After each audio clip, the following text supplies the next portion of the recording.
ಈಶ್ವರ್ ಖಂಡ್ರೆ ಅವರು ಅರಣ್ಯ ಸಚಿವರಾದ್ಮೇಲೆ ಸಾಕಷ್ಟು ಪ್ರೋಗ್ರೆಸಿವ್ ಆಗಿರ್ತಕ್ಕಂಥ ಕ್ರಮವನ್ನು ತೆಗೆದುಕೊಂಡಿದ್ದಾರೆ. ಒತ್ತುವರಿ ತೆರವುಗಳು ಇರಬಹುದು, ಅದೇ ರೀತಿಯಾಗಿ ಫಿಲ್ಮ್ ಅವರು ಒಂದು ಅರಣ್ಯ ಸಂಬಂಧಪಟ್ಟ ನಾಶ ಮಾಡಿದಾಗಲೂ ಕೂಡ ಒಂದಿಷ್ಟು ಪ್ರೋಗ್ರೆಸಿವ್ ಆಗಿರ್ತಕ್ಕಂಥ ಕ್ರಮವನ್ನು ತೆಗೆದುಕೊಂಡಿದ್ರು. ಈಗ ತೀರ್ಥಕ್ಷೇತ್ರಗಳಲ್ಲಿ ಸೋಂಪು ಮತ್ತೆ ಶಾಂಪೂ ಬಳಕೆ ಆಗ್ತಾ ಇತ್ತು, ಇದರಿಂದ ಸಾಕಷ್ಟು ಮಲಿನ ಆಗ್ತಾ ಇತ್ತು. ಇದನ್ನ ತಡೆಗೆ ಕ್ರಮವನ್ನು ತೆಗೆದುಕೊಂಡಿದ್ದಾರೆ. ಸರ್, ಮೊದಲೇದಾಗಿ ಈ ಕ್ರಮ ತೆಗೆದುಕೊಳ್ಬೇಕಂತ ಯಾಕೆ ಅನಿಸ್ತು, ಏನ್ ರೀಸನ್ ಸರ್ ಇದ್ರ ಹಿಂದೆ ಅಂತ?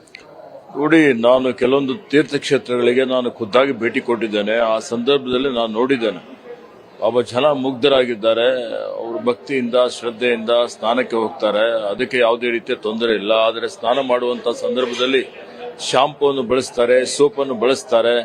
ಇದೆಲ್ಲ ನೀರು ಕಲುಷಿತ ಆಗ್ತದೆ. ಕಲುಷಿತ ನೀರಿನಿಂದ ಅದೇ ನೀರು ಕುಡಿ ನೀರಿಗೂ ಉಪಯೋಗ ಆಗ್ತದೆ. ಇಂಥ ಒಂದು ಸಂದರ್ಭದಲ್ಲಿ ಅದರ ಒಂದು ನದಿ ಮಲಿನ ಆಗಬಾರ್ದು, ಅದು ಸ್ವಚ್ಛತೆ ಇರಬೇಕು ಅನ್ನುವಂಥ ದೃಷ್ಟಿಯಿಂದ ನಾನು ಈ ಒಂದು ಸೂಚನೆಯನ್ನು ಕೊಟ್ಟಿದ್ದೇನೆ. ಕ್ರಮ ಹೆಂಗಿರುತ್ತೆ ಸರ್? ಈಗ ಅಧಿಕಾರಿಗಳು ಯಾವ ರೀತಿ ಸೂಚನೆ ಕೊಟ್ಟರೆ ಕ್ರಮ ಹೆಂಗಾಗುತ್ತೆ, ಇಂಪ್ಲಿಮೆಂಟೇಷನ್ ಹೆಂಗಾಗುತ್ತೆ? ನೋಡಿ, ಇದು ಅನುಷ್ಠಾನ ಮಾಡುವಂಥದ್ದು ವಿವಿಧ ಇಲಾಖೆಗಳು ಅನುಷ್ಠಾನ ಮಾಡಬೇಕಾಗ್ತದೆ. ಫಸ್ಟ್ ಮೊದಲನೇ ಕ್ರಮವಾಗಿ ಜನರಲ್ಲಿ ಜಾಗೃತಿ ಮೂಡಿಸುವಂಥದ್ದು, ಅರಿವು ಮೂಡಿಸುವಂಥದ್ದು, ಅವರಿಗೆ ಮನವರಿಕೆ ಮಾಡಿಕೊಳ್ಳುವಂಥದ್ದು.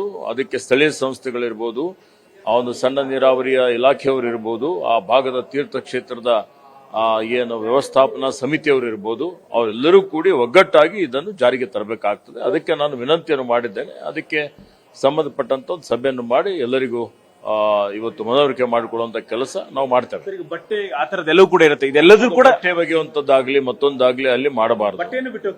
ಆಗ್ತಾರೆ, ಹೌದು, ಸತ್ಯ ಇದೆ.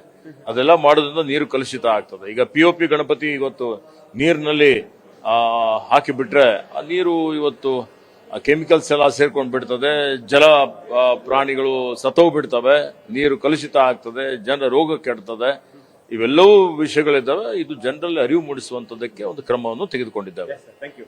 ಇದಿಷ್ಟು ಈಶ್ವರ್ ಖಂಡ್ರೆ ಅವರ ಮಾತುಗಳು. ಕ್ಯಾಮರಾಮನ್ ರಮೇಶ್ ಜೊತೆ ರೂಪೇಶ್ ಬೈಂದೂರು, ಪವರ್ ಟಿವಿ, ಬೆಂಗಳೂರು.